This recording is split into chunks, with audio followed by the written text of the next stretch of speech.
Urban therapy with Son, y'all. Yeah, we are the one. Oh, y'all, we're gonna be down with this thing. We hit it off, yo. You could never say that we too soft. We got a nice little subject coming through. I'm about to do it for y'all. Yo, too. And since we down, I'm glad that y'all came through and I always come around. And we want to talk about presidential administrations. We got this thing. It's a whole lot of frustration. And since we on that type of tip, everything is going to be y'all right. We don't skip like a record that's scratched. Yo, we got a batch of a whole lot of good stuff, and it's going to be tough. Yeah. What's going on, y'all? It's the Urban Therapy with Sun Show. I'm your host, Sun752, a.k.a. Omar with the rrr. It's the Urban Therapy with Sun Show, baby. And today, this morning, on this Sunday morning, gave myself a stretch up. I'm on and yawning. We are talking about comparing the George W. Bush years to the Trump era. What you know now. We got some things we got to speak about. We got some things we got to talk about. Let's get it on out now. Yeah. We thought that the George Bush era was the worst that we had ever seen in our lifetime. And then Donald Trump came through. Yo, and he tested what you knew, what you know now, Thanks for coming on through. Yo, make sure that you hit the like button. All of a sudden, it's hot. What's going, Carol Chamberlain? Carol Chamberlain, mi favorita, is all up in the house. How you feeling, ma? It's good to see me some you. Thanks for coming on through. Thanks for being down with that crew. You know it's true. And T. Carrie Wright is all up in the house. It's good to see you. Hey, yo, thanks for coming out now. So again, the Bush era versus the Trump era. We thought we had it bad in the early 2000s. And I don't think we knew what hit us. I don't think we knew what was in store. And after the Obama years, I don't think we could have fathomed. I don't think we could have fathomed what we would be privy to as we step all up into the place, and that's the case now. So we're going to compare the Bush years, the George W. Bush years versus the Trump years. Yo, what do they have in common? What separates the two? We're going to look into it and get deep into it. We're going to get into it and get involved. These puzzle pieces right here, we going to solve now. So it's going down, y'all. Urban Therapy with Sun752. This is the Urban Therapy with Sun Show. We do this every single Sunday morning from 11 o'clock till around 12:30-ish. And the reason that we say 12:30-ish is because sometimes it gets so heated that we just have to do a little OT on a Sunday. And it is a Sunday, baby. Sunday morning, the 2nd of August. And it's going down. It's looking like a pretty nice day today. Heat wave is something that we have definitely been exposed to. I like the sun. I love the sun. I love the summertime. I'm a summer baby, and you know that we say the rhyme. Thanks for coming through, y'all. Appreciate it. This is the Urban Therapy with Sun Show, the show where adults come out and play with other adults. We laugh, we cry, we argue, fuss, and fight, go back and forth, bust it up with each other. We play in the sandbox and on the monkey bars. We push each other up the sliding board, push each other on the swings. We on the merry-go-round. Everything is all good.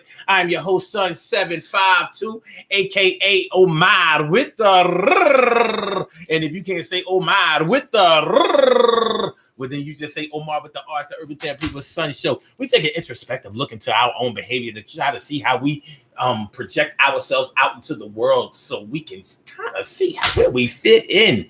So where we get in, where we fit in, y'all know how it goes. Emily Dunlap in the house. I said that, Emily. Good to see me some you now. So we're talking about the George Bush era.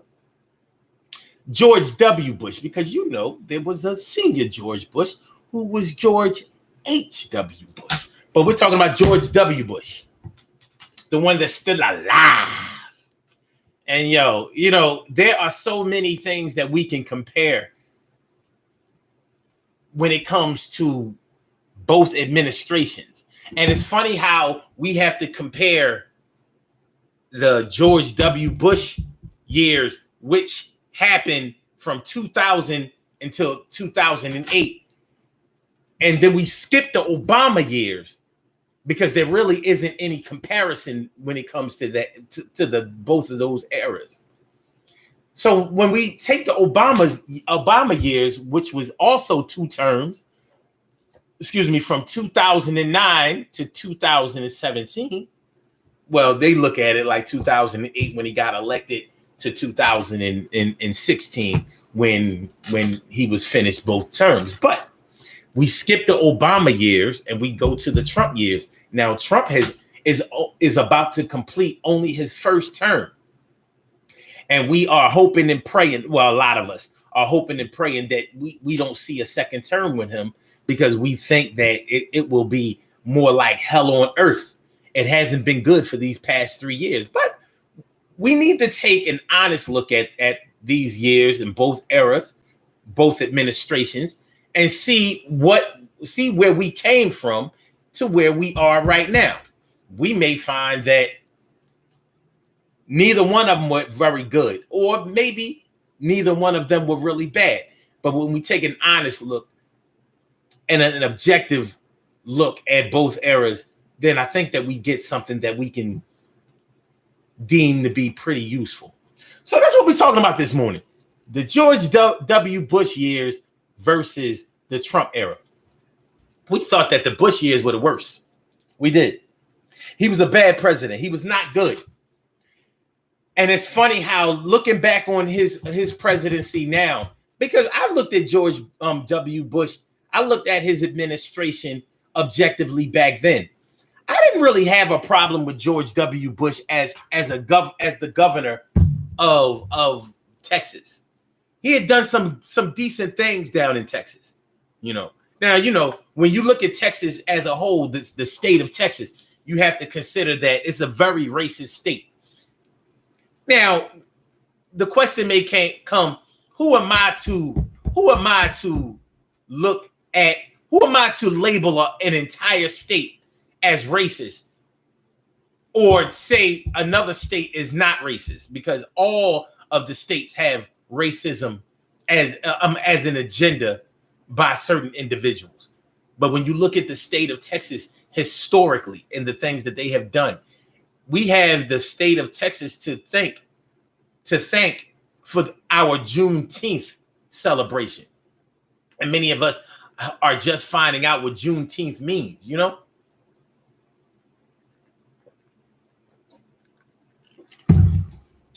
But when you consider that slavery was abolished in the United States in 1863, and for another 2 years,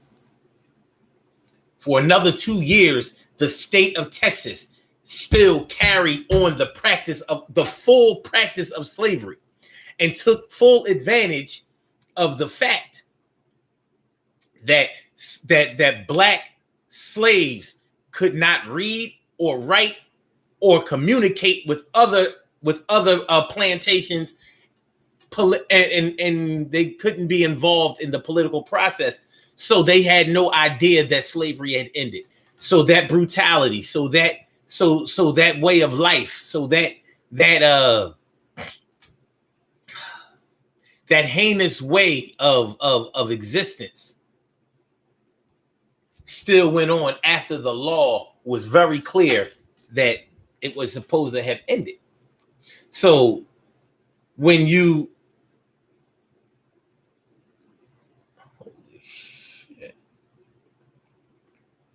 consider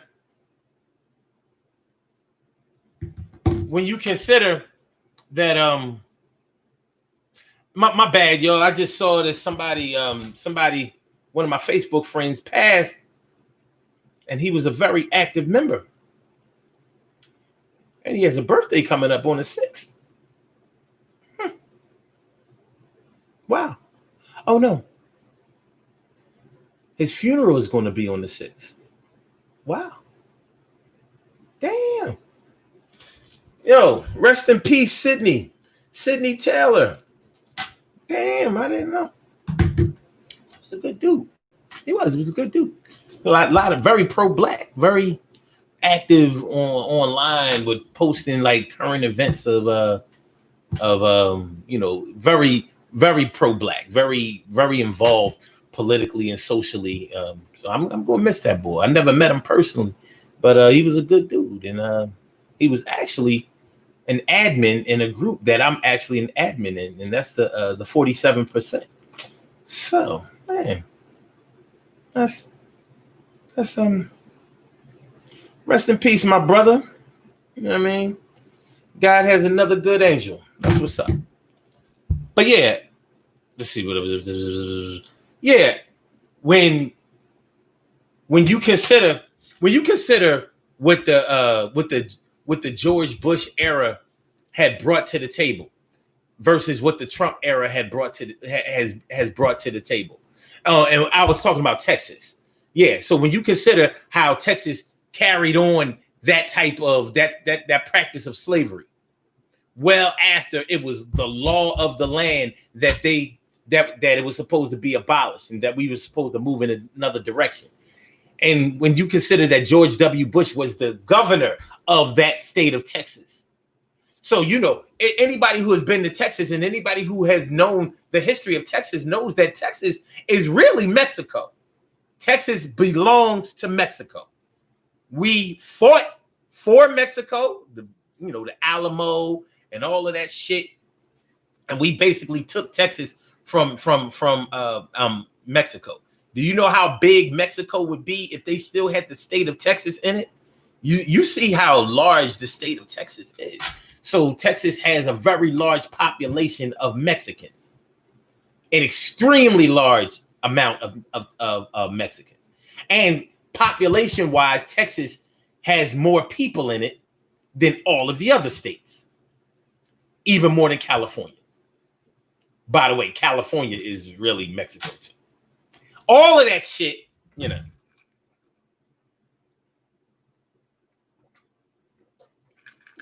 You'll notice that many of the southern states to the west are have cities and townships and counties named after Spanish people. Not that Mexicans are really Spanish, but they are Hispanics because of the conquest. And anyway, so when you know about Texas and you consider the fact that George W. Bush was the governor of the state of Texas. My brother Ansel Jones is in the house.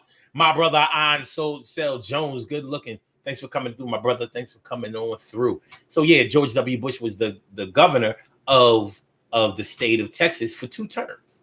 So he is an experience. He had a lot of experience in government. One thing I will give to George Bush, and back then I would not have given him anything. But like I said, I didn't have a problem with George Bush Jr. Yeah, he was all right as the governor of Texas. I didn't know a whole lot about him, but when I heard him speak at certain times when he was governor and even before he was running for president, he didn't seem like that bad of a guy to me. You know, just like you know how you get a feel for certain people. He didn't seem like that bad of a guy. When he became president, I realized that he had a whole different agenda. But even with that agenda, looking back on it now, and even looking back on it then, when I looked at it objectively, there's some things that I can appreciate, even if I don't like them. And his policy on immigration was not a bad policy. He didn't do a lot to keep. He didn't have a policy of immigration that denigrated and really made immigrants south of the border look bad. He didn't try to keep out Mexicans. He didn't try to keep out Caribbeans. He didn't have that type of agenda. However, after the 9/11 attacks, of course, immigration was a little different for them and for us. Travel around the world was different for them and for us. And when I say them, I mean anybody else around the world and us. It was different. So you see, he definitely had an evil agenda when you consider what he did as far as Saddam Hussein is concerned, as far as the 9/11 attacks are concerned. And let's get into the whole 9/11 attacks thing. Now, George W. Bush is held in responsibility by many as the person who orchestrated the 9/11 attacks. There's no way that any of us can prove it without a doubt, beyond a reasonable doubt. But when you look at the circumstances surrounding the surveillance, the intelligence before the 9/11 attacks, there's significant evidence to support that he knew that it was coming and that he didn't do anything about it. And as far as a lot of people are concerned, when you don't do anything about it, then you are actually participating in it, because you can see how it became profitable for him after the fact. And that's what you have to really pay attention to. When somebody says that they're not a part of something or they didn't have anything to do with anything, but then they start making money on something after the fact, then you have to really question their involvement. It's not like you just started selling t-shirts. But wherever we send our military, you can best believe we are getting money as a country. And there's a whole lot of money to be stolen. You understand.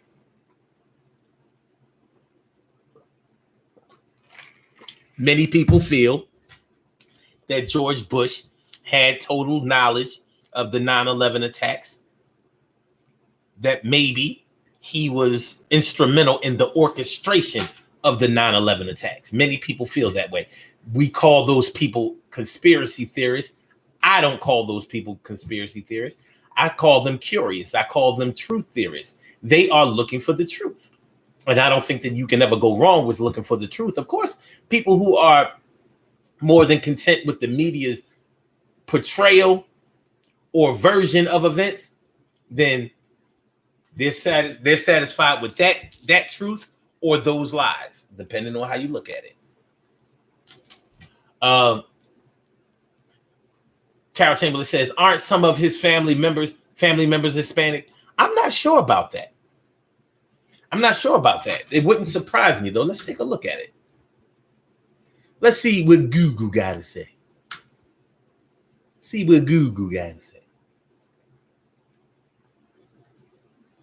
Are some of George W. Bush's relatives Hispanic?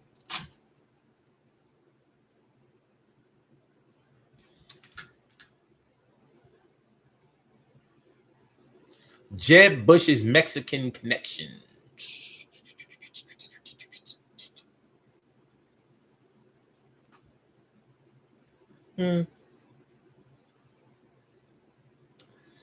Let's see. How Hispanic is Jeb Bush? Let's see here. Jeb Bush, who is actively exploring a run in 2016, has become under fire for a 2009 Miami-Dade County voter registration application, which he identified himself as Hispanic. The Times has a photocopy of the document, which requires an original signature next to an oath declaring that all information provided in the application is true. A spokeswoman could offer no explanation for the error, but the most likely one is that it gives new meaning to the term honest mistake. Bush has a long history of identifying with and immersing himself in the Hispanic community. His wife, Columba, is Mexican born. His wife, Columba, is Mexican born, and his 3 children are mixed race. Well, ain't that about a bitch? How didn't I know that? But as the media was quick to remind Bush, who was born in Texas, to 2 exceedingly American parents, George and Barbara, ethnic identities are not exactly elective. Back in 2000.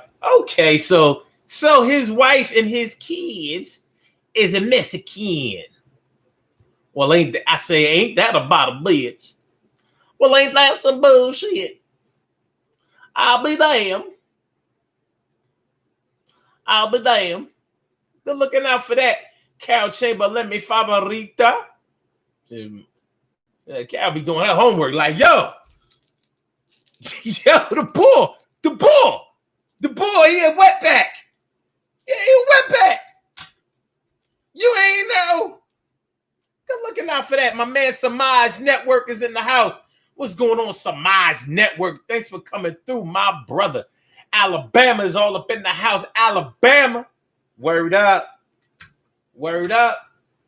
Emily Dunlap says, wasn't it said that Trump knew about coronavirus before it got this bad? He wasn't the only one who knew. But we gonna get to that. Because basically what it comes down to is the 9/11 attacks versus the coronavirus. Who you with? Who you rolling with? Which one would you rather have? We're gonna get into that all the way. As a matter of fact, y'all can call into the show and we can get deep into this one. I hope y'all call in too. Call in number 319-527-6199.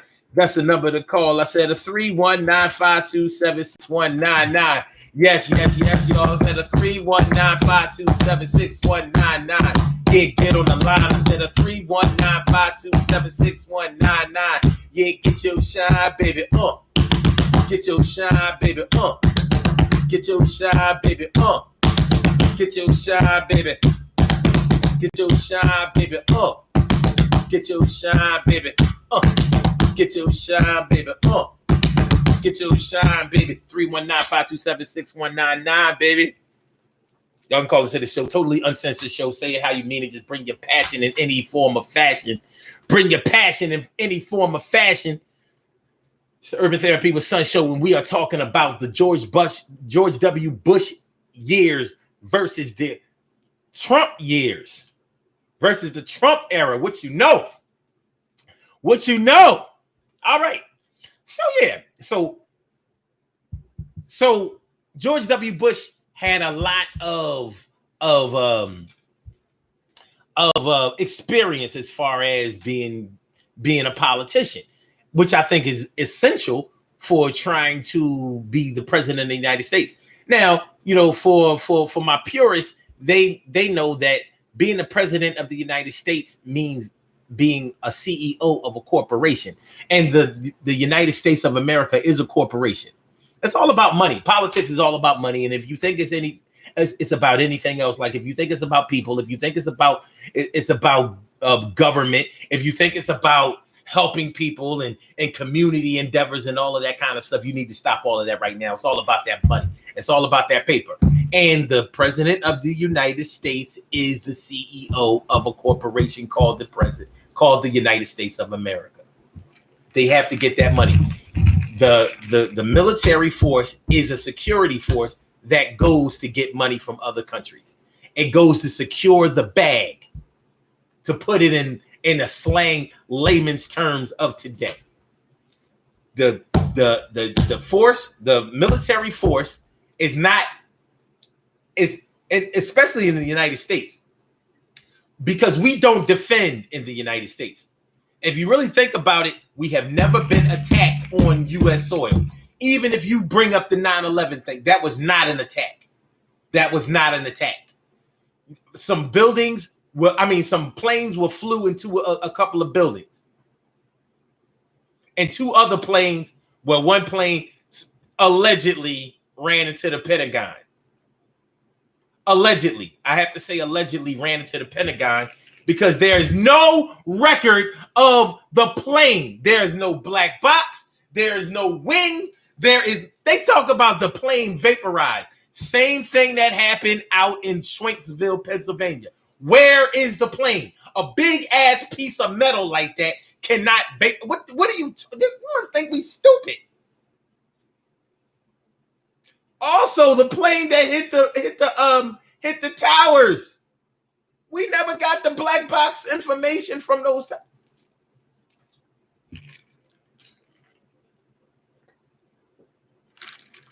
We have the video. People actually saw the plane hit the towers. I'm not denying that. But miraculously, out in D.C., nobody saw the plane hit the damn Pentagon. And when you see the aftermath, you're like, well, where the fucking plane at? And how come the Pentagon must be hard as shit? Because it ain't break.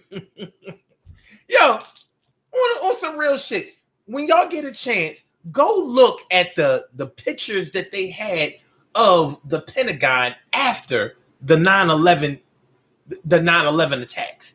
And you tell me what you see. That building was intact. Like maybe somebody hit it with a sledgehammer, but they didn't break the building. It's like, did they even break any windows? And where's the plane? Where's the fucking plane? Hey, it is what it is, man. It is what it is. Cover up, cover up, cover up, cover up. So we started to see early in the Bush presidency where we were going as a country. And it was kind of scary to a lot of people because it was like, yo, what the fuck is this motherfucker doing? You know, but like I said, we have never been attacked on U.S. soil. We have never seen any troops with foreign uniforms on U.S. soil.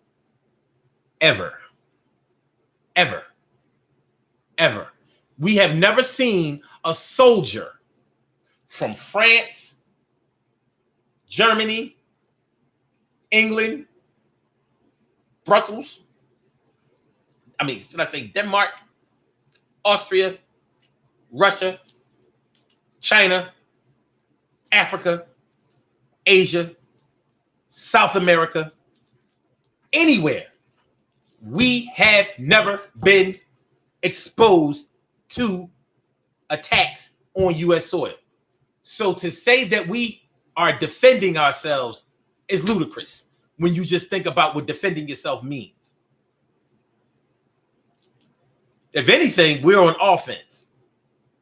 We send troops to other countries and we fight over there and take back everything they have over there. We go over there and rob and pillage. I may sound anti-American to a lot of people. I don't give a fuck. It is what it is.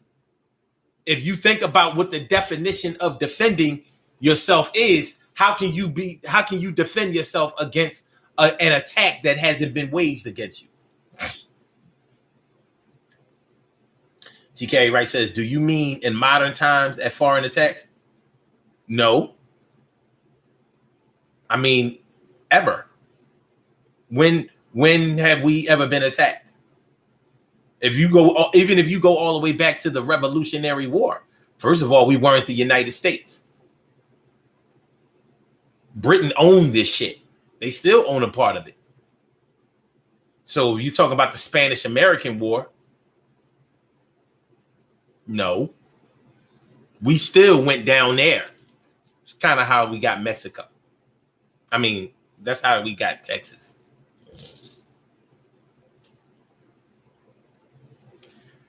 Pearl Harbor was attacked. Pearl Harbor was not U.S. territory. And listen, I'm a student of history. And if you want to talk about Pearl Harbor, just keeping it a buck, Franklin Delano Roosevelt set those Navy sailors up to get attacked. He put them there so they would be attacked. Listen, y'all, let me tell y'all something. Because when you get away from the American media and you start studying history and you find out some real shit, this is how Pearl Harbor went down. You know, this is a history lesson that you can research and you'll see what happened. All right. With Japan, Franklin Delano Roosevelt wanted to get involved in World War II. He wanted to get involved in World War II bad as shit. You know why? Because wars make money. You can go overseas and you can take back shit. So he wanted that. But there was no support for the war. They put out survey after survey after survey asking if the American citizens wanted to get involved in World War II. And overwhelmingly, the majority was like, hell no. They considered World War II to be a European problem. And we had our own set of problems that we had to deal with here. You know, like Jim Crow and racism and really the Depression and all of that kind of stuff. We had our own shit. So there was no support for entering World War II. Franklin Delano Roosevelt kept directly provoking Japan. He waged an embargo on their petroleum, gas, oil. So they could not get oil to power their machinery. How are you going to fight a war that you are directly involved in and you can't get any oil? Franklin Delano Roosevelt was like, "Yep, Captain, I'm cutting off your oil. I'm cutting off your oil. Nah, nah, nah, nah, nah, nah, nah, nah." And Japan was like, "Okay, you keep fucking with us, and I don't know why. Okay, but you, for some reason, you put a bunch of your Navy sailors over there in Pearl Harbor, which is right in our backyard. Hawaii is close to Japan. So you're going to put your sailors right in harm's way. They ain't doing shit over there. What's in Hawaii? Besides palm trees and coconuts and some volcanoes and blue waters and white beaches. And what the hell is in Hawaii? Nothing. But we put our soldiers over there because we knew. We just cut off their oil supply. They mad at us. Real mad at us. So what they're going to do is they're going to attack Pearl Harbor, and then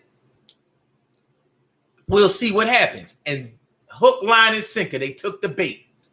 They attacked Pearl Harbor, and all of a sudden, American support for entering World War II went from below 10% to damn near 100%.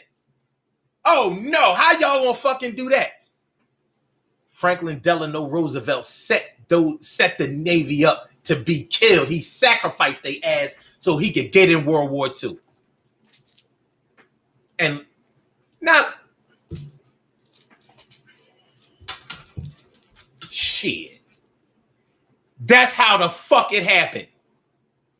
But Hawaii didn't belong to the United States yet when World War II was going on. And even if it did, I'm not counting no damn Hawaii or Alaska or Guam or Puerto Rico as American.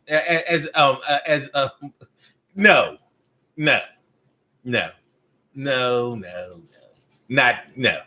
America, the mainland, the United States has never been attacked. The 50 states of America has never been attacked. Ever. Not while it was called the United States. It is what it is. Yeah, Carrie, I knew I was right about that. Even if it was U.S. territory. I'm like, no. I wasn't going for it even with that. Like that shit, you know, how many of y'all been to Hawaii? You know how long it take to get there, motherfucker?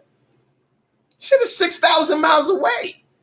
6,000, so long. That plane ride to Hawaii long as shit. You got to go all the way to California, then all the way out in the middle of the Pacific. Man, shit far. Shit is far. So yeah, our theory of defending ourselves is it's definitely propaganda laced. You know what I'm saying? But when you go, do yourself a favor, look up the history of World War II. The real history of it. And you'll see like, yo, Franklin Delano Roosevelt, he was ill. So we have a history. I'm saying all of that to say we have a history, a storied history of sacrificing our citizens so we can get this money. And like I said, George W. Bush is really thought by many to have orchestrated the 9/11 attacks. Now, people may ask, why did he do it? Well, they have this little thing, this little essential natural resource over in Iraq that the world seems to not be able to get enough of. It's called oil. Got a lot of it over there. You know, Iraq, Kuwait, and Afghanistan. First of all, Afghanistan, Iraq nor Afghanistan had anything to do with the 9/11 attacks. Not one thing to do with that. So why the fuck did we go to Iraq? Well, it's oil, Not only that, but you know, George W. Bush felt some kind of way about George H.W. Bush, his dad, not being granted a second term, and he thought it was because he didn't finish off Saddam Hussein with Operation Desert Storm, which shows that to me, it meant that George H.W. Bush had a little bit of compassion because he won the war clearly. Desert Storm. It was a quick thing. But he didn't get rid of Saddam Hussein. He barely made him look bad.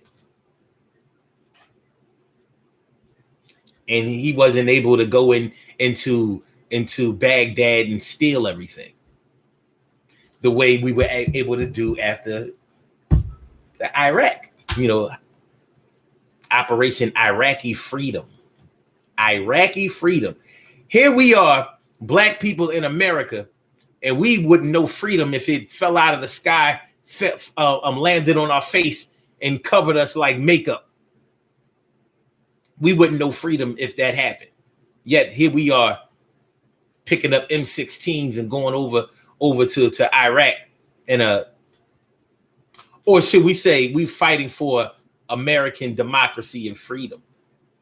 I'm fighting for our freedom. I'm a soldier. I'm fighting for our freedom. Most of our soldiers don't know what the fuck they fighting for. Many of us, I'm just keeping it a buck. Many of our soldiers are fighting so they can get a good job at the post office when they come home. Yeah, shit. I what the fuck? What you know?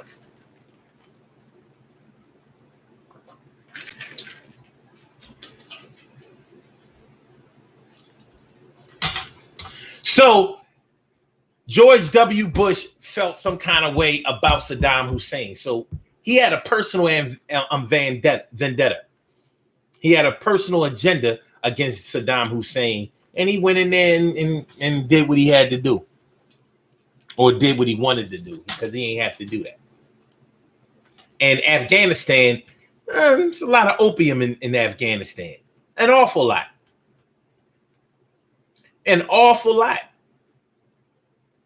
But I'm sure the United States wasn't taking that into consideration as they have their soldiers guarding those opium fields. And we've left Iraq for the most part. But we're still over there in Afghanistan.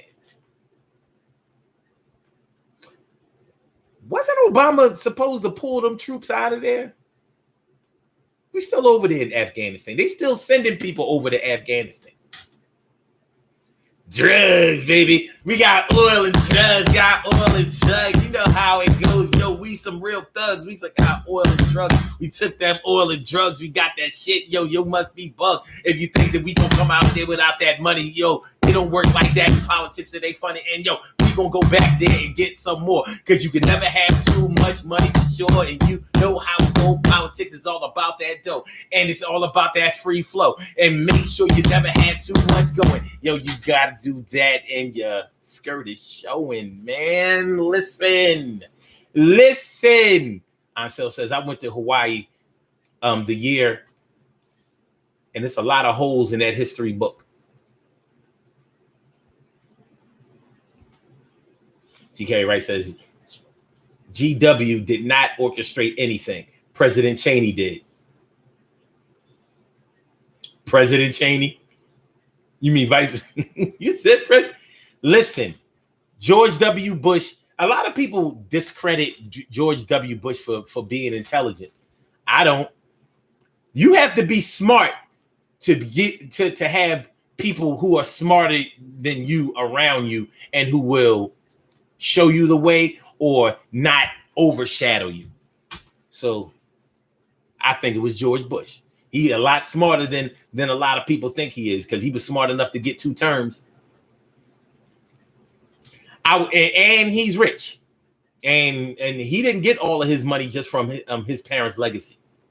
George Bush owned part of the Houston I mean, what is it? The Texas, the Houston Texans. No, the Texans is the baseball team. Yeah, they're not the Texans. They the what's the name of it? What's the name of the? Right.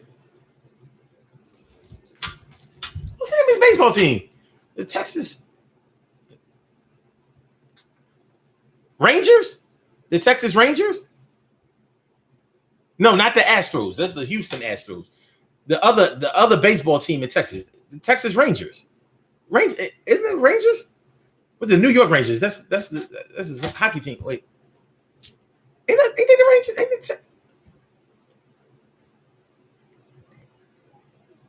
Okay, hold on. What's the name of the baseball team? Ain't they the Rangers? Hold on.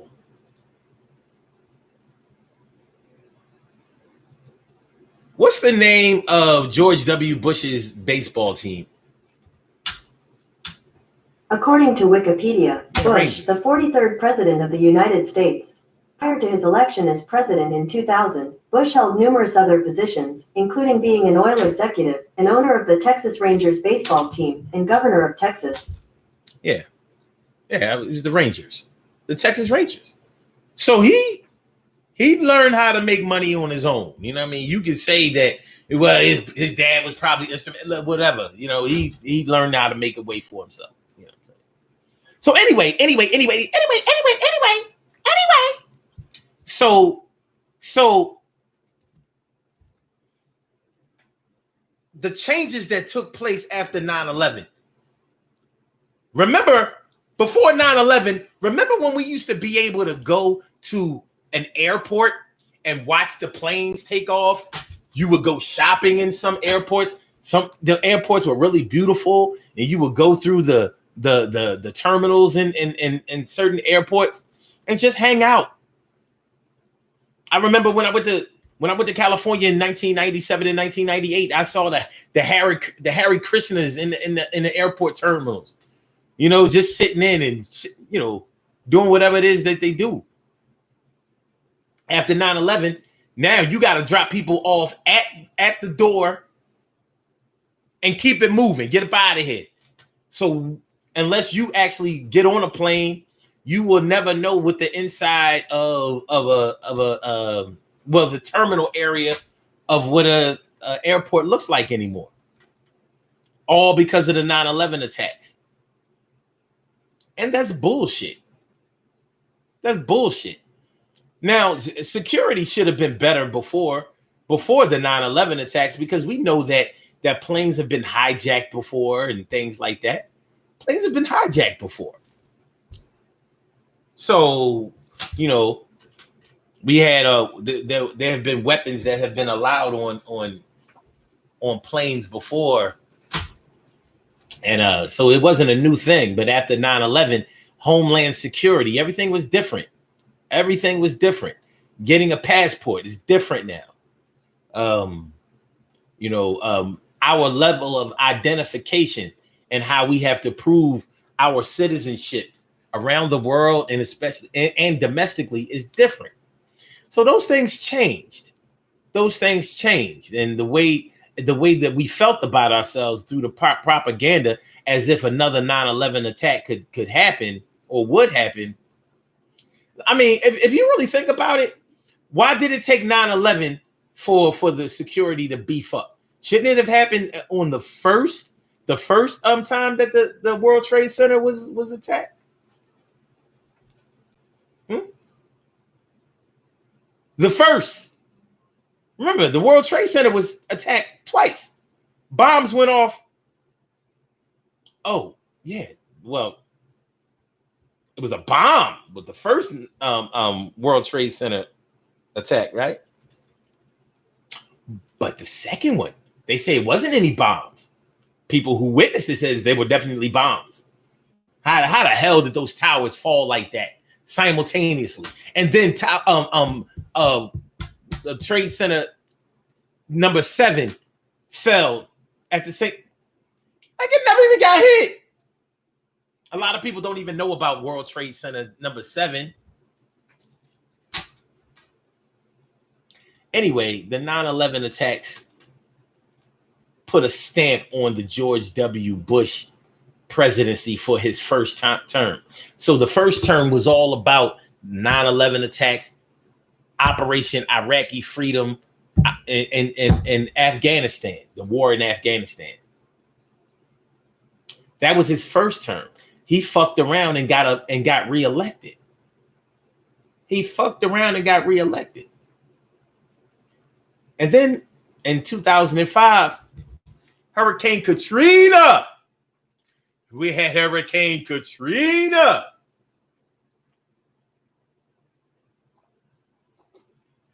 Which a lot of people feel like was a setup too. Maybe not necessarily by George Bush, but with Hurricane Katrina, but people will say, well, you can't control a natural disaster, but you can control your response and your preparation for a natural disaster. There's no reason why those levees should have broke in Louisiana. No, there's no excuse for that. There's no reason for that. They knew that fucking, it wasn't the first time that it happened in Louisiana, so they should have been prepared for it. It had happened decades and decades before. I believe like in the 30s or something like that. 20s or 30s. You know, because New Orleans is like a bowl. It's like a bowl. Like you come from above and go down into New Orleans. So you have to have a drainage system that will bring the water up out of there.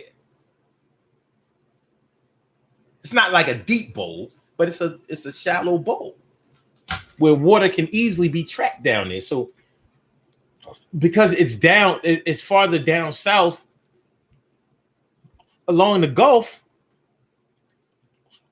measures have to be secured in order to make sure that the drainage system in New Orleans is top notch and monitored closely, especially when the threat of a hurricane is coming. So you have 2005 and you have Hurricane Katrina, in which Kanye West, a staunch Trump supporter, said that George Bush don't care about black people. And people still praise him for that. Look, he spoke up and said George Bush don't care about black people. Like, he sure ain't the only one. But okay. Thank you for that, Mr. West. You was a real soldier back then. Illuminati. Okay.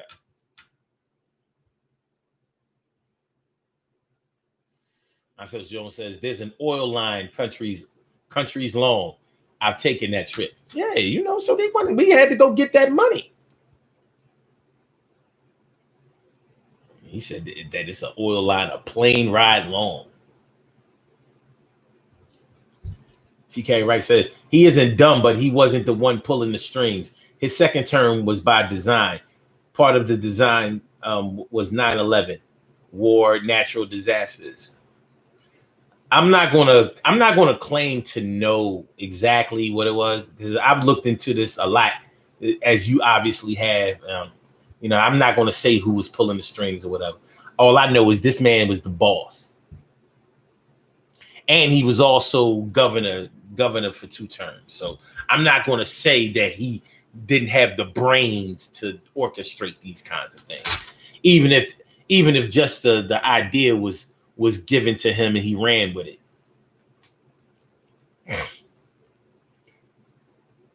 Remember, Dick Cheney shot a man in his face with a shotgun. He shot a man in the face. Fuck that old head up. Let's see. What happened to the man that Dick Cheney shot? According to Wikipedia, on February 14, 2006, Whittington suffered a non-fatal heart attack and atrial fibrillation due to at least one lead shot pellet lodged in or near his heart. He also had a collapsed lung. so he must still be alive. He fucked that boy. He shot the boy. That lawyer Dick Cheney shot in the face is planning to see. Hold on. He shot him in the face, son. Yeah, shot the boy in the face. Hold on. Let me see.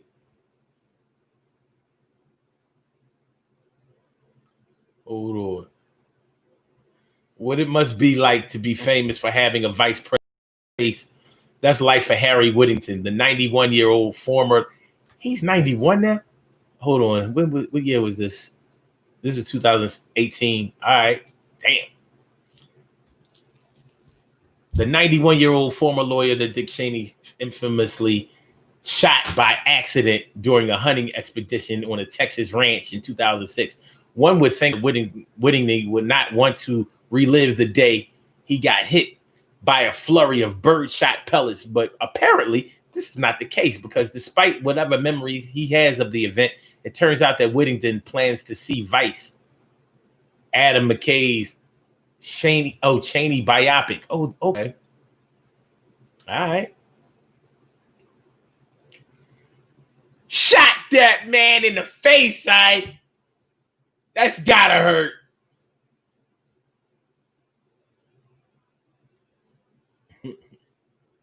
Yeah, I mean, he shot the boy in his face. You know what I'm saying?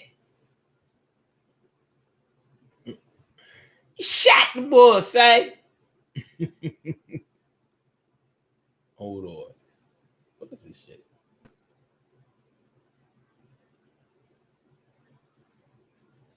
All right. Hold on, son. That's strange shit going on here. Close the tab.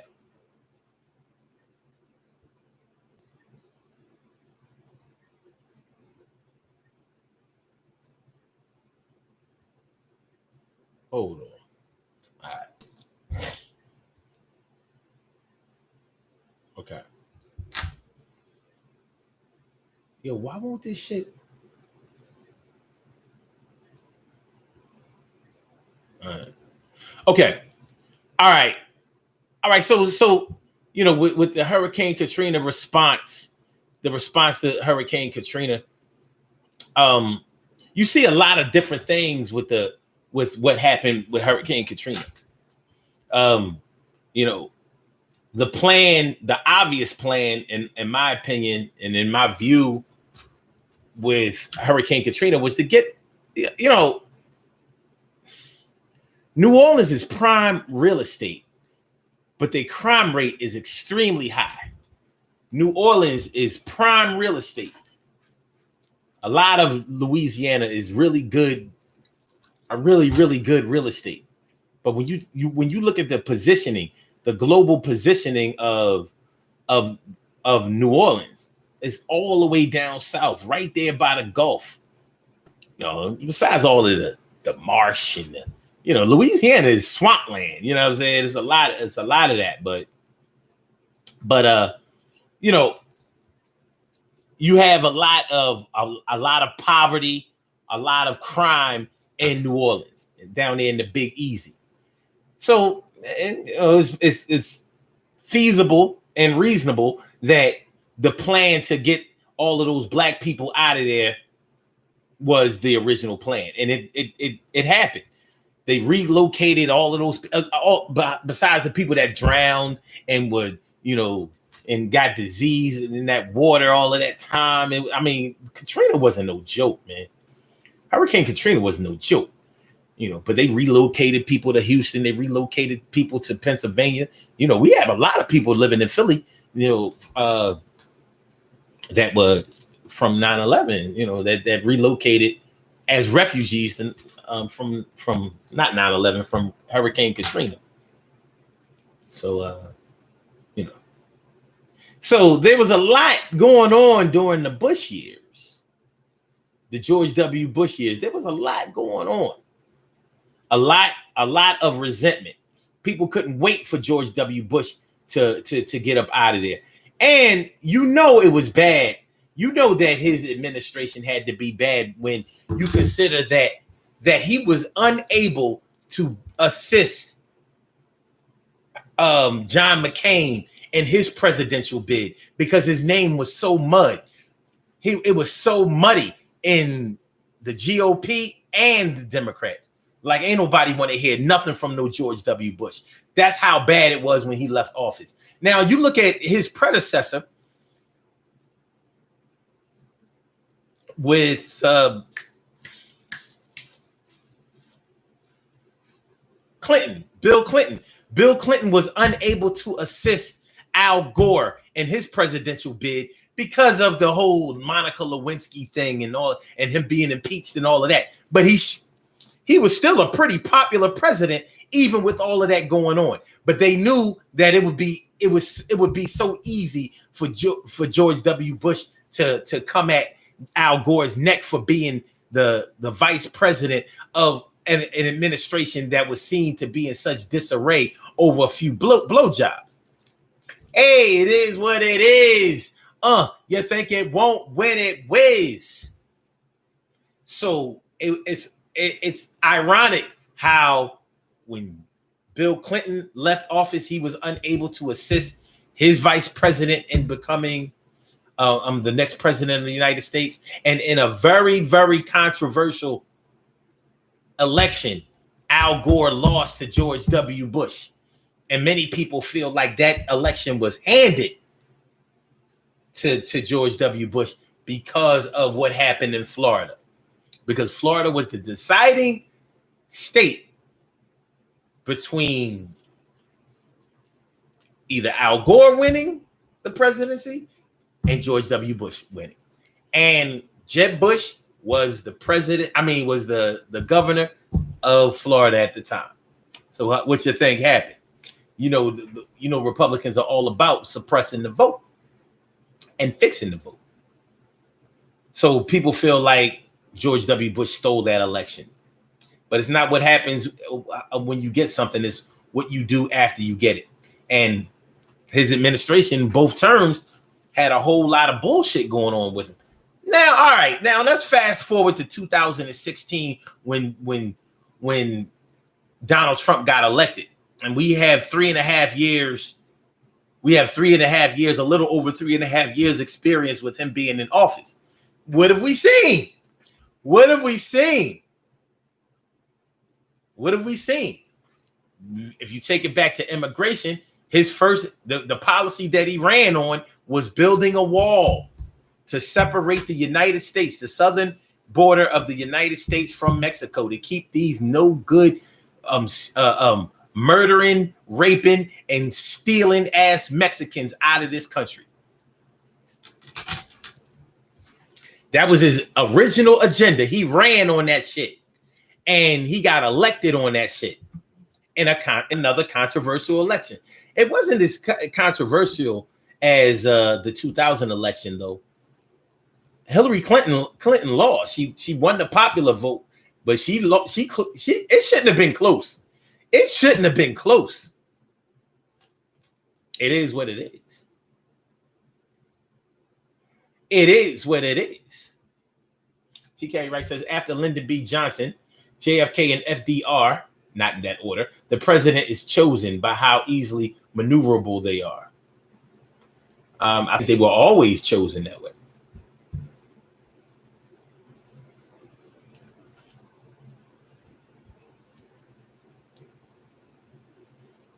Andrew Jackson was basically the only president that was lawless, like didn't give a fuck. Okay. TK Wright says the U.S. is a straight savage, always has been. You're a black woman. How would you know that? What makes you look at it in that way? Okay, right. Also says, in times of war, the public isn't likely to pick a new leader. Exactly. However,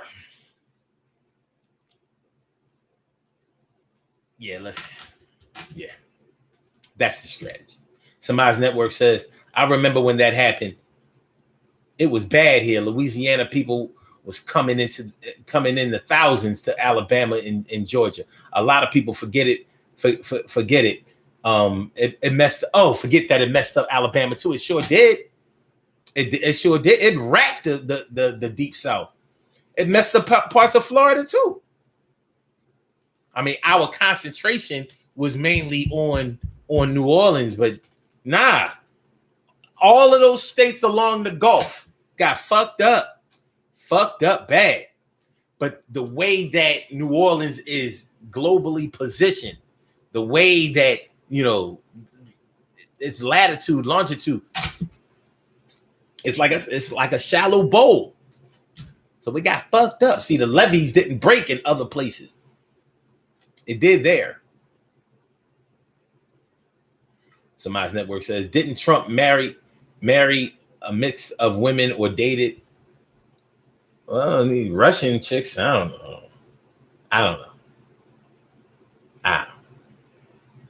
Carol Chapin says, at a very corrupt police force.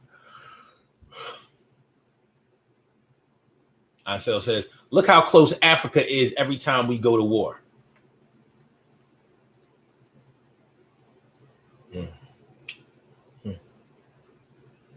Carol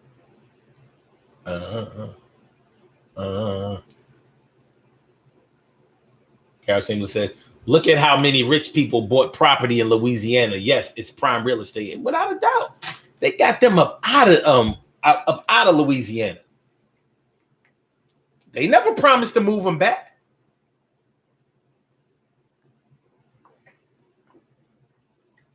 They moved them out. They moved them out for good. So, all right, as we talk about the Trump years, one thing that we can say about the Bush years, as bad as they were in real time while we were living in them, but we didn't have that problem with racism. If you can't give anything to George W. Bush, at least you have to give him the fact that he was presidential. He acted like he had some fucking sense. He wasn't, he would rather play the background, like, yeah, I'm chilling in the back. I ain't, y'all go out there, y'all do your thing. I'll come out there if I have to. You know, if I have to give a statement or whatever about the State of the Union and all that kind of shit. But other than that, you know, I got shit I gotta do.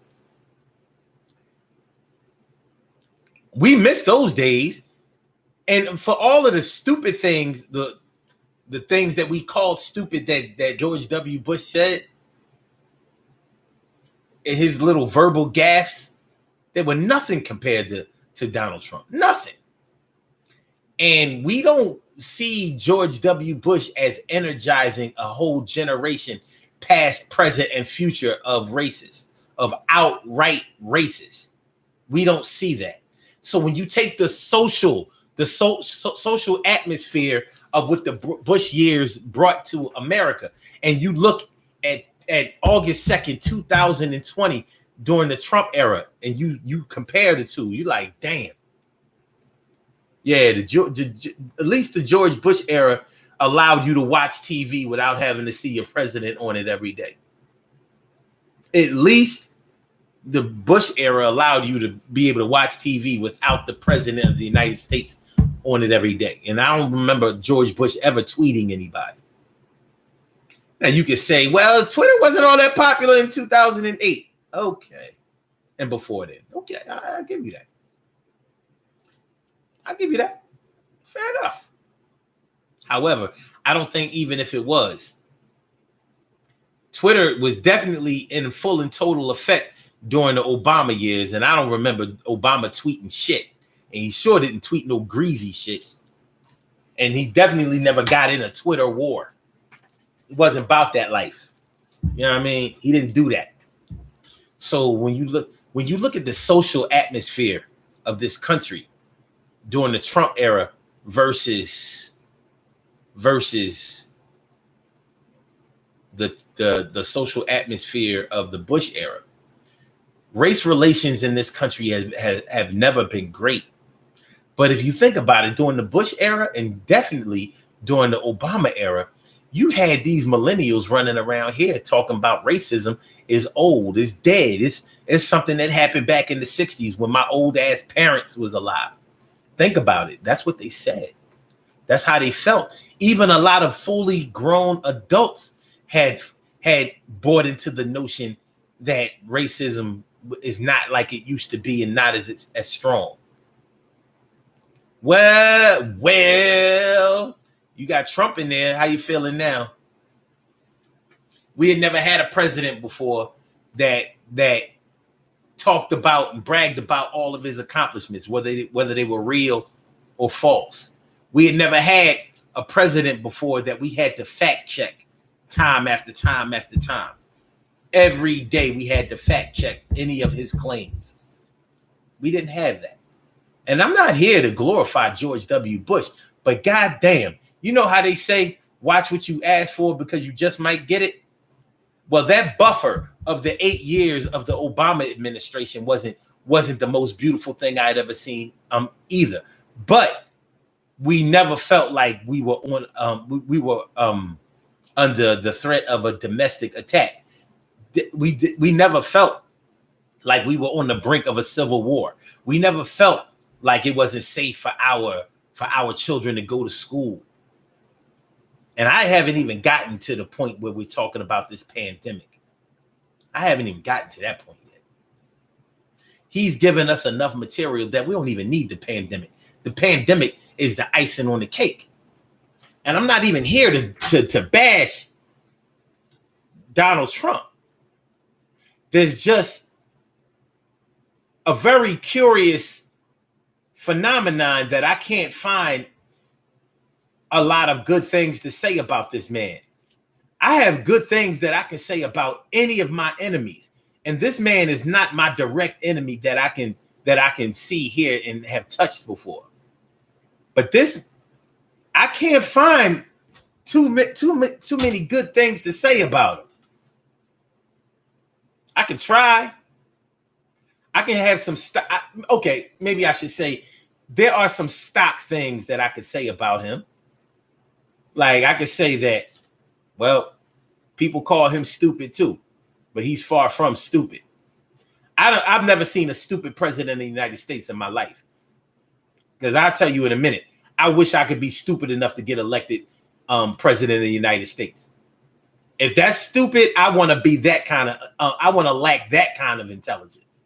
That's what I want to do. So I'm not a hater. I'm not the type that will say, well, the only reason you got this, that, and the third is because I don't give a fuck how you got it. You got it. And if you got it and I want it, then you in the driver's seat and I'm nothing but a passenger. I might even be stranded on the side of the road, hoping that you'll see me and feel sympathetic enough for me to give me a ride.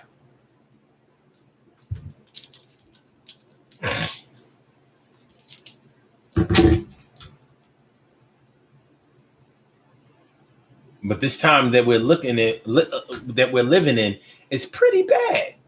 It's pretty bad. And I'm wondering if there's going to be a time when we'll look back on these years and say, God damn, I never thought that I would say that the Trump years were better than this. It would take a different kind of monster to be able to top this shit. And at the same time, there are people who support this. There are plenty of black people who think that this shit is okay.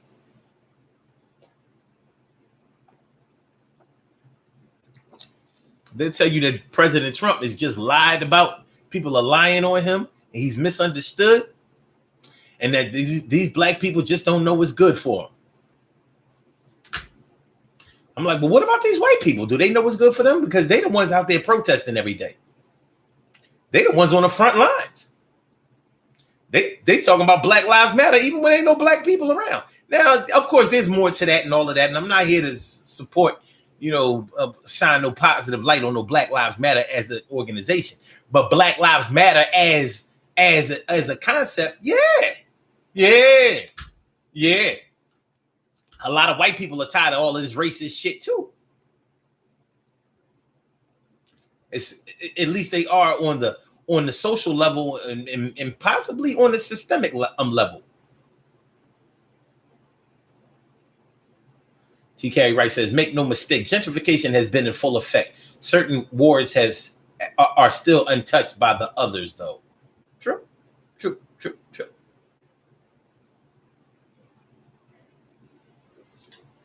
Carol Chamberlain says, I watched the returns. The blue states suddenly turn red. Surely, the world's most precious and greatest pearl in the world. Surely, the world's most precious and greatest pearl in the world. What's going on? And my brother from another mother, Norris Hill. I said, my brother from another mother, Norris Hill. Thanks for coming through, my brother. Thanks for coming on through. Glad to see both of y'all. Glad to see both of you.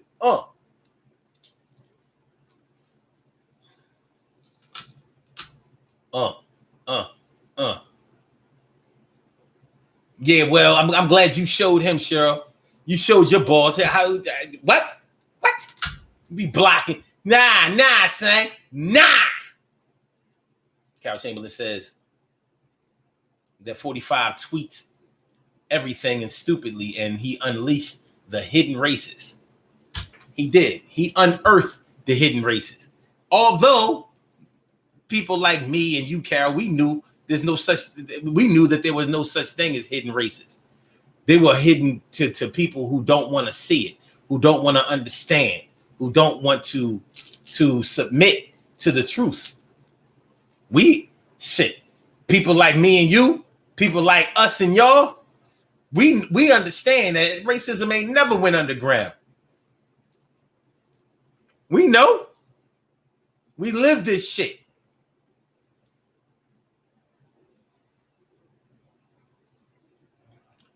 Emily says, y'all ain't gonna talk about my president.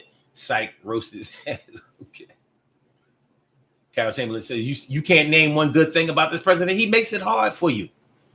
He makes it hard. Listen, Carol, you've probably never felt this strongly against a man that you don't personally know. I can't say that I do. I have never not known a person and felt this strongly negatively about him. Like, and it's unhealthy because it makes you feel like it's an obsession to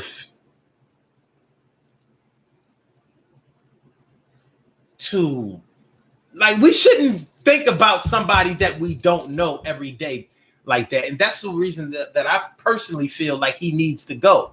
He needs to go so we can finally be relieved of having to see somebody on a daily basis that we don't like, feeling infiltrated, feeling injected negatively with someone, with images, voices, and actions of somebody that we don't like. We need relief. And people may say, like, you just bitching about something dumb. No, that's not dumb. When you take the psychological makeup of each person, you can't have something forced on you day after day after day after day after day and not get used to it. But we are not used to this shit. And what we are used to is a steady dose of this shit. And it doesn't feel right. It's like having to eat poison every day. Like every day I have to be sick.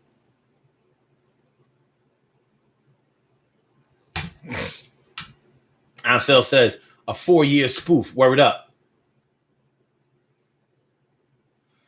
Emily says, I can't wait to see and read how this will be put in history and the history books for students learning.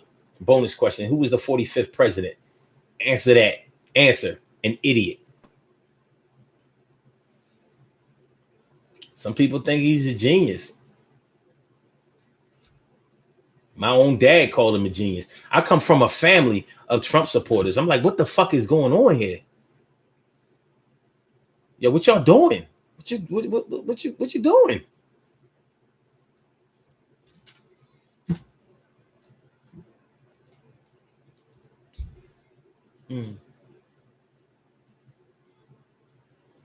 Emily says, I'm not rewriting that. Just assured it's written correctly. My word. I got you. Carol says, have you noticed that the Portland demonstration has been more peaceful since Fed troops were pulled out? It was peaceful before. Yo, man. And this propaganda have you wondering, do we even know what peaceful protest means? Because all of this lying, man, we got it's too much lying going on. For real, it's too much lying going on. Lying by the press, lying by the president, and the president is the fucking press. Some people try to escape that fact, but it's not a fact that you can easily escape. He is total propaganda. We talking about the Trump years versus the George W. Bush years, or should I say the George W. Bush years versus the Trump years, y'all. Where we at? So that's what we're working with. This shit is crazy. So, it's a preference thing. Now, I wonder how Trump supporters look at this situation. Like, if you're a Trump supporter, do you look at this era as being a good era? Like, I'm trying to find some good things to say about the year 2020. And remember, y'all, we thought 2019 was bad. Many of us on New Year's Eve was like, yo, I'm glad to see 2019 gone. We got to get on up out of here. We lost all these celebrities and blah, blah, blah, blah, blah. And then we got 2020. We ain't know what the fuck. We did not know what it was hitting for, what it was heading towards. We didn't know. We had no idea of what we was about to get into.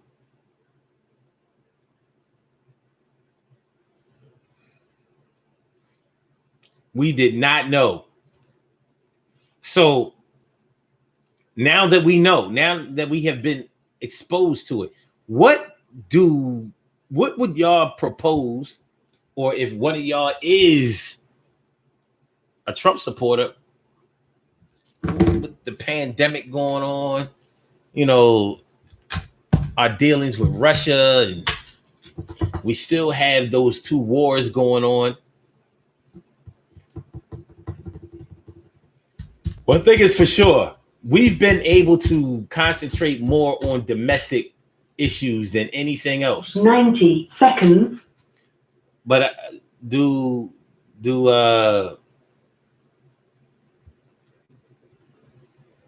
Trump supporters look at 2020 as the beginning of a great cycle? Like we finally got all the bullshit on the ropes.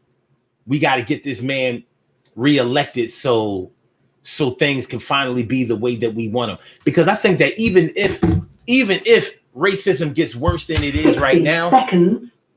Even if racism gets worse than it is right now, I don't think that we're still in. I don't think that even if I was a supporter, I don't think that I would think that we were in a good place.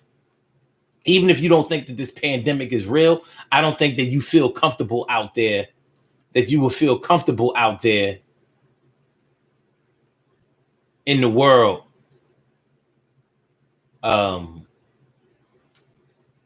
don't think that we are in a position right now where we feel comfortable about our safety, our welfare, our financial situation, our social situation, our familial situation.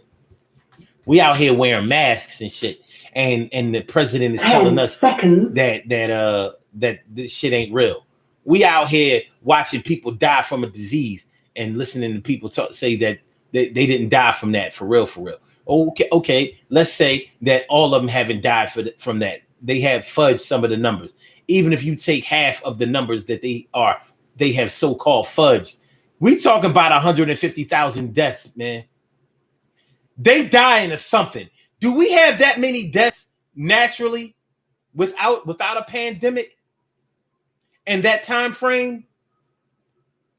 Because one thing is for sure, the death certificates are real.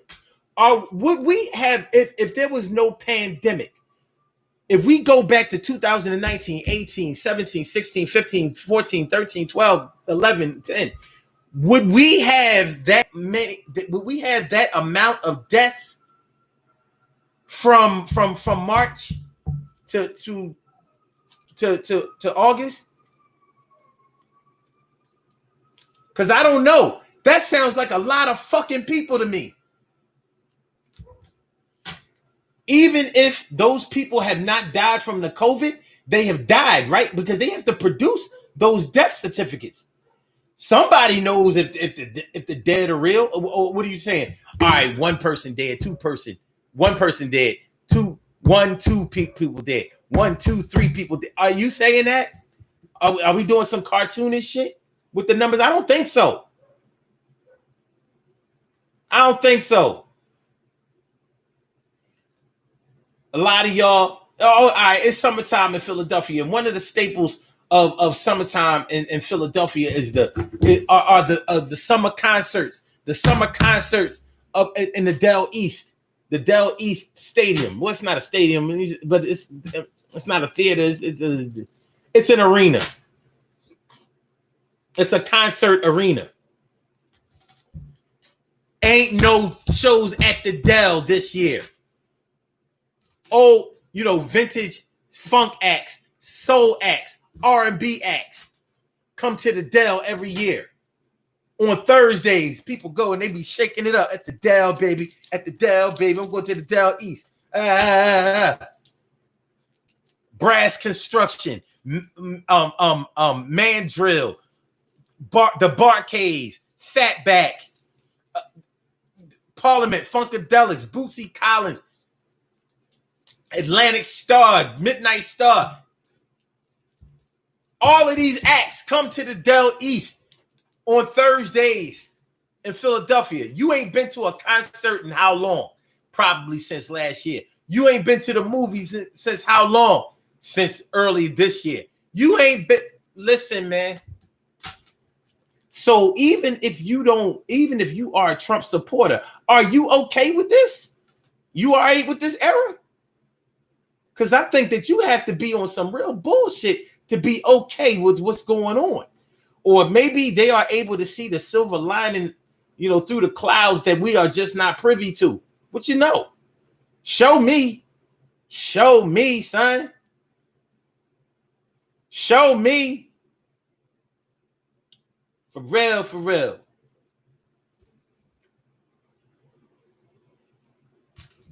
Show me. So I don't know if I did a good enough job here. We about to get up out of here, but listen, I wanted to contrast some of the maybe I spent too much time on the Bush years versus the Trump years. But with the Trump years, I mean, what do we really have to? We're living it. What do I have to say? What do I really have to say about the Trump years? We ain't done. We have an election coming up on November 2nd. Shit, some of us are looking forward to it. Many of us are like, shit, I'm almost scared for this shit to come. Because shit is so bad right now. I'm almost scared to cast my vote. I want this motherfucker out of there, but I'm scared if he win and I'm scared if he lose.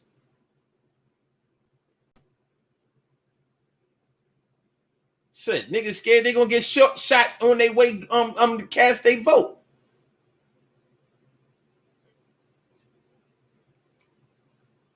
Or something else crazy, man. The boogeyman is in effect right now. Full and total effect.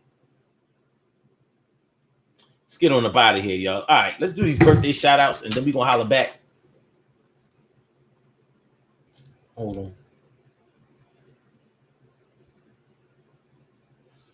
Narcel says, I take a break from the circus so I don't become desensitized. You ain't never lied about that, my brother.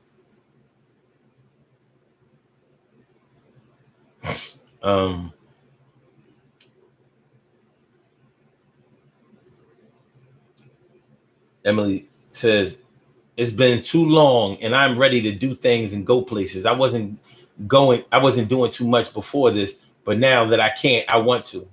You ain't alone. Carol says, and now 45 thinks he can postpone the election. Yo, I mean, like this motherfucker give you something to think about every day.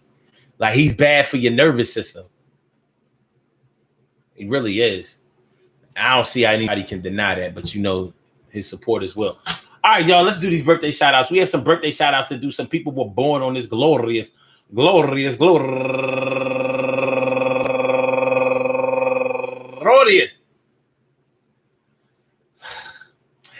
August 2nd, and they deserve to be acknowledged. So let's go about our business of acknowledging them and making them feel special because they are special because they are special because they are S-P-E-C-I-A-L. They are S-P-E-C-I-A-L. They are number one out the box. Tracy Williams turning 35 years old today. Happy birthday to you, Tracy Trace. And Erica Walls turning 37 years old today. And Sakina Cox turning 58 years old today. And Caroline Page, happy birthday to you. And she's raising money for No Kid Hungry. Do your thing. And also my man Reed Young turning 40 years. 40. He turned 40. He got a 40 in his hand. He got a 40 in his age. So, bow, bow, bow, bow, bow, bow, bow. 1980, baby. What's up now? Do the damn thing. And last but certainly not least, my girl born in my year. You know what I mean? Turning 50 years old today, a half a century. That's my girl, Sheree Michelle Martin. Sheree Michelle Martin. Happy birthday to you, Sheree. Go get her. I want to say happy birthday to all of you and anyone else out there who shares this birthday on this glorious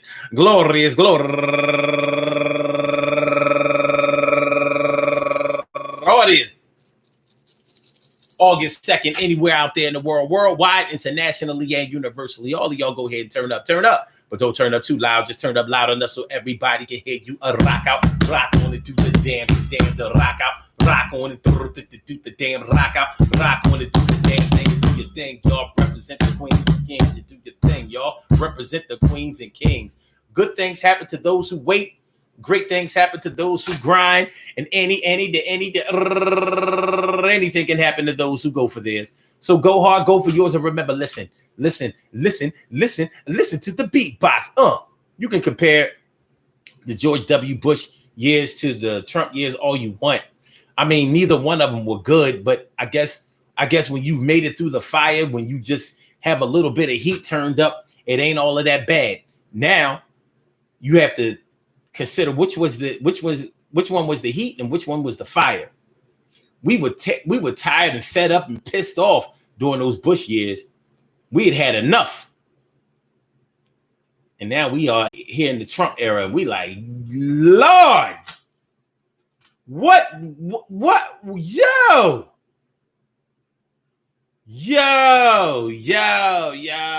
Come on, man. We are in the fire, son. We are deep into this shit. And like I was saying, whether you are a Trump supporter or not, and I'm not, you still have to wonder if they consider this era to be a good thing. Is it a good look? Are you satisfied with what you are seeing here? Or are you satisfied with the way you are living here? You know, with this pandemic, a lot of people believe that Donald Trump had nothing to do with this pandemic. And maybe he didn't, but he sure has something to do with the response to the pandemic. Are you satisfied with his response to the pandemic? Are you okay? It's a natural thing for black people to just blame ourselves again. See, y'all niggas don't want to wear y'all masks. Y'all don't want to social distance. Y'all don't want to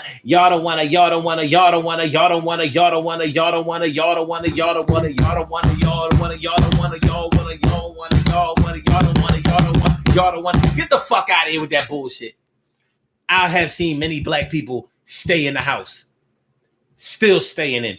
I have seen many black people practicing social distancing, and I've seen way many more black people wearing masks. We can't go to the stores without them. You know how we like to spend money. So if anything, our white brothers and sisters are the ones saying, you know, we ain't got to wear no mask. You ain't keeping me out of no store because I don't have no mask. This pandemic ain't real. It's a scandemic, y'all. I'm like, okay. Well, with the rest of the world, with their deaths and their sicknesses, are they in on this scamdemic too? I need to know. You know, was Italy lying? Was England lying? And anywhere else that has been affected by this virus? And I want to give a shout out to all of the places and all of the people and all of the families that have been affected by this virus. Even Herman Cain. I mean, because damn, son. Somebody said all of these celebrities got the virus and they lived. None of them died, right? But Herman Cain gets the virus and he dies. What is this bullshit? I'm like, I can't explain that, but I'll tell you this. Those celebrities weren't running around here without any masks on after they were told to wear masks. And they weren't out here running around here saying that this pandemic wasn't real. And I don't know of any of those celebrities that attended that Trump rally in Tulsa, Oklahoma on June 20th. Peace to his family. Peace to all the families of all the victims. Yo, man, I want y'all to have a great Sunday today. I holler back at y'all. Y'all do the damn thing. And